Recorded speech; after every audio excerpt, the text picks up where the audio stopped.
Alright, so today's topic is exponential functions.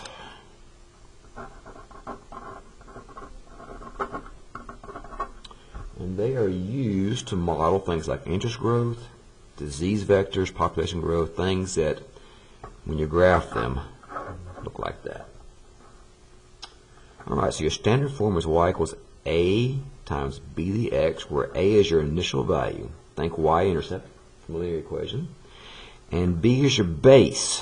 It's kind of like slope. Obviously it's not linear, but it's kind of like slope. It determines how fast you're getting bigger or smaller. If b's number bigger than 1, you're growing.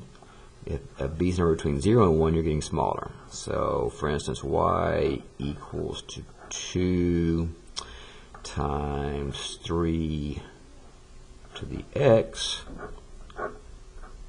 would cross at 2 and be growing because 3 is bigger than 1. Y equals to 2 times 1/2 to the x would cross at 2 and be decaying because it's a number between 0 and 1. Refresh your memory a little bit on some exponential rules here. Anything at 0 power is a 1. If you're multiplying two bases, you add the exponent, leave the base alone. So that'd be b to the 5. Okay. So for example, 2 squared times 2 cubed is 2 to the 5th. Don't multiply the bases, you're just adding the exponents on top. Leave the base alone. That's not 4 to the 5th, that is 2 to the 5th. If you have an exponent and you raise it to a power, you're distributing here, exponent to exponent. So that's b to the 6th right there. And if you have a negative exponent, that means it's really on the bottom of a fraction. And so where's it come in handy? If we're trying to do some multiplication of exponents without a calculator, you can't do this. You can't say 8 times 2 is 16. You don't get to do that. You have to have the same base before you can multiply, and then you have to add exponents on top. Well, what you want to do is find the smallest prime factor in both of these guys. Well, the smallest prime factor of both of these guys is 2. So 8 is really 2 cubed. So 8 to the 4th is really 2 cubed to the 4th power, which is really 2 to the, we're distributing right here, to the 12th. Alright? And 2 cubed is just 2 cubed. So what I have is 8 to the 4th times 2 to the cubed is really 2 to the 12th. That's the same as 8 to the 4th times 2 cubed. Well, that's 2 to the 15th power. And that's my answer. Alright? One of the applications of exponentials is interest at a bank. And so a real common type problem is, a compound interest problem where I give you some money, you invest it for time, and you compound it daily, monthly, quarterly, yearly, whatever. So an example right here, what I've got is a of t will be my future amount. How much am I going to have in the future?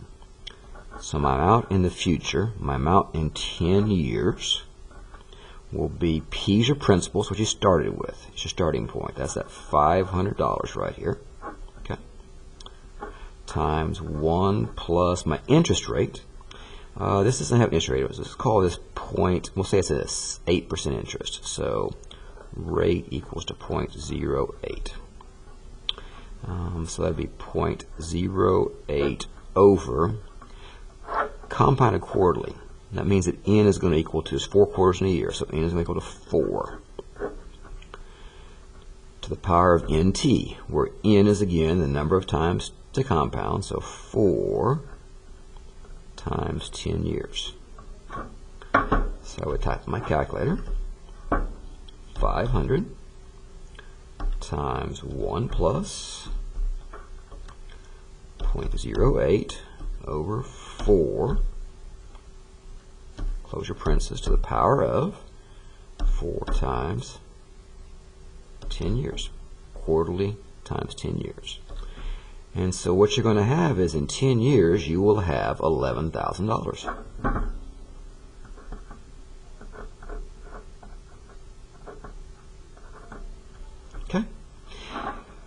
continuous interest is the same exact problem. It's just instead of using compounded quarterly or monthly or something like that, we're going to use E.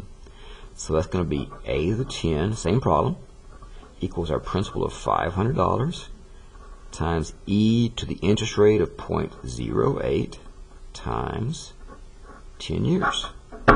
So that would be $500 times e to the power, so second ln e to the power 0.08 times 10 years, $1,112. And you can see that compounding interest is better than monthly or than quarterly interest. The more times you compound, the more money you make. And finally, if I wanted to find an exponential equation given 2 points, I could do this. I could say, remember our equation form is y equals to a times b to the x. So using this point, my y coordinate is 2.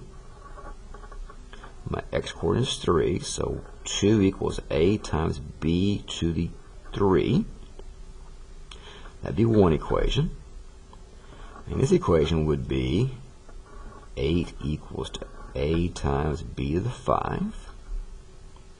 And so I have two equations and two unknowns. I can use substitution to solve this. I'm going to solve this one for a. It doesn't matter. Pick either one. I'm going to solve this one for a. And so that'll be 2 divided by b cubed equals to a. I just divided both sides by b cubed. Well, if a is 2 over b cubed, then put 2 over b cubed where the a is. So 8 equals 2 over b cubed times b to the 5 over 1.